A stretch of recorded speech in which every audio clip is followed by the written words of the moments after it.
ಯಾರು ನಾನಿದ್ದೀನಿ ಅನ್ನೋದನ್ನ ಮನಸ್ಸು ಪೂರ್ತಿಯಾಗಿ ನಂಬಿ ನನ್ನನ್ನ ಪ್ರತಿ ಕ್ಷಣ ಸ್ಮರಣೆ ಮಾಡ್ತಾ ನಾನೇ ಎಲ್ಲ ಅಂತ ಬದುಕ್ತಿರ್ತಾರೋ, ಯಾರು ಸದಾ ಧರ್ಮದ ಆದಿಯಲ್ಲಿ ದೈವದ ಭಕ್ತಿಯಲ್ಲಿ ಮುಳುಗಿರ್ತಾರೋ ಅಂತಹ ಭಕ್ತರ ತಂಟೆಗೇನಾದ್ರೂ ಹೋದ್ರೆ ಶಿವ ಏನ್ ಹೇಳ್ತಾರೆ ಗೊತ್ತಾ?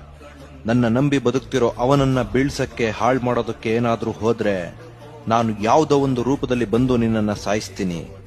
ಅದು ಹೇಗ್ ಸಾಯಿಸ್ತೀನಿ ಅಂದ್ರೆ, ಇನ್ನೊಂದು ಜನ್ಮದಲ್ಲಿ ನೀನು ಹುಟ್ಟಬೇಕು ಅಂತ ಬೇಡ್ಕೊಳ್ಳೋದಕ್ಕೂ ನಿನ್ನ ದೇಹದಲ್ಲಿನ ಒಂದೊಂದು ರಕ್ತದ ಕಣಗಳು ನಡುಗೋಗ್ಬೇಕು. ಅಷ್ಟು ಭಯಂಕರವಾದ ಸಾವನ್ನ ನಿನಗೆ ಕೊಡ್ತೀನಿ.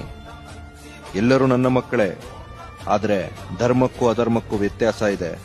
ಅಧರ್ಮದ ಸಂಹಾರ ಮಾಡೇ ಮಾಡ್ತೀನಿ ಅಂತ. ಇದಕ್ಕೆ ಒಂದು ಉತ್ತಮ ಉದಾಹರಣೆ ಅಂದ್ರೆ ನಮ್ಮ ಮಾರ್ಕಂಡೇಯ. ಭಕ್ತ ಮಾರ್ಕಂಡೇಯನ ಕಥೆಯನ್ನ ಒಮ್ಮೆ ನೋಡಿ. ಸಾವನ್ನೇ ಕೊಡೋ ಯಮಧರ್ಮರಾಜನಿಗೆ ಸಾವನ್ನ ಕೊಟ್ಟವನು ನನ್ನ ಮಹದೇವ. ಇನ್ನ ನೀವ್ಯಾವ ಲೆಕ್ಕ?